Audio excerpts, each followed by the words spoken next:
যুবকদের আইডল টঙ্গী সরকার বাড়ির কৃতি সন্তান জনাব রনি কাকা এইখানে এখন রাজপথ অতিক্রম করছে। তার হাজার হাজার নেতাকর্মী নিয়ে আজকে যে আপনি রনি কাকা বিজয় চিহ্ন দেখাচ্ছে। আপনারা দেখতে পাচ্ছেন আমাদের সকলের প্রিয় রনি কাকা। 12 তারিখ রনি ভাই ইনশাল্লাহ, 12 তারিখ রনি ভাই ধানের শীষে ভোট চাই ইনশাল্লাহ। দেখছেন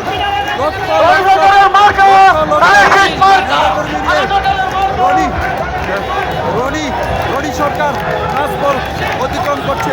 লক্ষ লক্ষ নেতা কর্মী নিয়ে সবার মুখে একটাই স্লোগান, শুধু ধানের শীষ, শুধু ধানের শীষ। দেখেন লক্ষ লক্ষ নেতা কর্মী, শুধু একটাই ধানের শীষ। ধন্যবাদ দর্শক আমাদের সাথে থাকার।